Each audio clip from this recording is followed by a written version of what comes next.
Assalamualaikum warahmatullahi wabarakatuh. Perkenalkan, nama saya Divani Masruro dari Prodi Bimbingan Konseling Pendidikan Islam akan mempresentasikan tentang pendekatan konseling individu. Yang pertama ada pendekatan behavioral. Behaviorisme lahir sebagai reaksi atas psikoanalisis yang berbicara tentang alam bawah yang tidak tampak. Behaviorisme ingin menganalisis bahwa perilaku yang tampak saja yang dapat diukur, dilukiskan, dan diramalkan. Terapi perilaku ini lebih mengkonsentrasikan pada modifikasi tindakan dan berfokus pada perilaku saat ini daripada masa lampau. Yang kedua ada pendekatan person-centered. Menurut Willis, person-centered adalah suatu metode perawatan psikis yang dilakukan dengan cara berdialog antara konselor dan konseli agar tercapai gambaran yang serasi antara ideal self dengan aktual self. Dalam terapi person-centered, teknik yang ditekankan adalah sikap konselor. Teknik dasar adalah mencakup mendengar dan menyimak secara aktif, refleksi perasaan, klarifikasi being here bagi klien. Tetapi ini tidak menggunakan tes diagnostik, interpretasi, studi kasus, dan kuesioner untuk memperoleh informasi. Yang ketiga ada pendekatan psikoanalisis. Menurut Freud, teori psikoanalisis akan sangat efektif digunakan dalam konseling untuk menyembuhkan pasien yang mengalami histeria, gangguan kecemasan, dan obsesi neurosis. Sigmund Freud merupakan tokoh pencetus teori psikoanalisis yang menjadi letak dasar dalam teori psikoanalisis, yaitu tentang ketidaksadaran yang merupakan sumber energi terpenting dari perilaku manusia. Yang keempat, pendekatan REBT. Terapi REBT merupakan terapi yang berusaha menghilangkan cara berpikir klien yang tidak logis, tidak rasional, dan menggantinya dengan sesuatu yang logis dan rasional dengan cara mengonfrontasikan klien dengan keyakinan-keyakinan irasionalnya serta menyerang, menentang, mempertanyakan, dan membahas keyakinan-keyakinan yang irasional. Yang kelima, pendekatan Gestalt. Pendekatan Gestalt menurut M.A. Subandi adalah salah satu pendekatan yang sangat memperhatikan kemampuan organisasi untuk berkembang dan menentukan tujuannya. Pendekatan Gestalt juga menekankan pada apa yang terjadi saat ini dan di sini dan proses berlangsung, bukan pada masa lalu ataupun masa depan.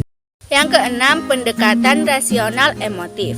Terapi ini adalah sistem psikoterapi yang mengajari individu bagaimana sistem keyakinannya menentukan apa yang dirasakan dan dilakukannya pada berbagai peristiwa dalam kehidupan.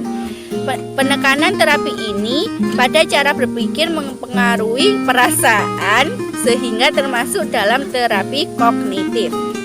Yang ketujuh, pendekatan kontemporer dan multikultural.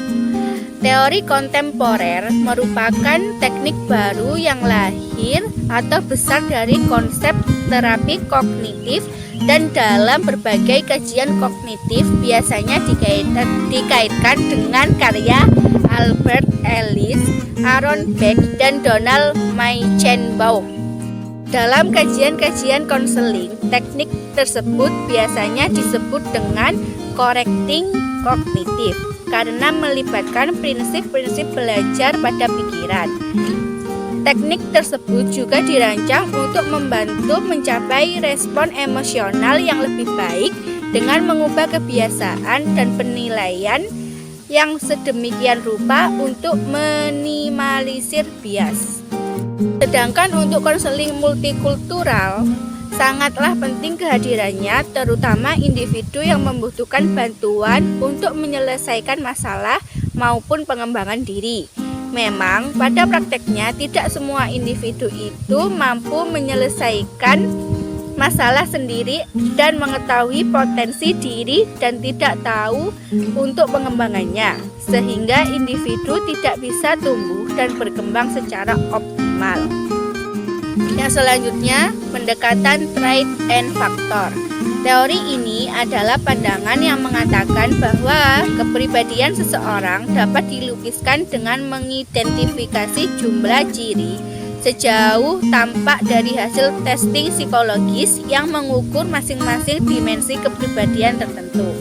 Istilah konseling trait and factor dapat dideskripsikan sebagai corak konseling yang menekankan pemahaman diri melalui testing psikologis dan penerapan pemahaman itu dalam memecahkan beraneka problem atau masalah yang dihadapi, terutama yang menyangkut pilihan program studi atau bidang pekerjaan. Dan yang terakhir adalah pendekatan Adlerian. Menurut Adler, manusia tidak dapat dibagi-bagi menjadi bagian-bagian. Manusia sebagai suatu keseluruhan dan sebagai suatu kesatuan yang unik. Adler mengemukakan bahwa motif utama yang merupakan dorongan hidup adalah superioritas dan kekuatan. Adler melihat bahwa kejantanan adalah identik dengan superioritas, sedangkan kewanitaan adalah interioritas. Tujuan utama dari psikoterapi Adler adalah meningkatkan keberanian, mengurangi perasaan inferior, dan mendorong berkembangnya minat sosial pasien. Itulah sedikit presentasi dari saya, kurang lebihnya mohon maaf. Wassalamualaikum warahmatullahi wabarakatuh.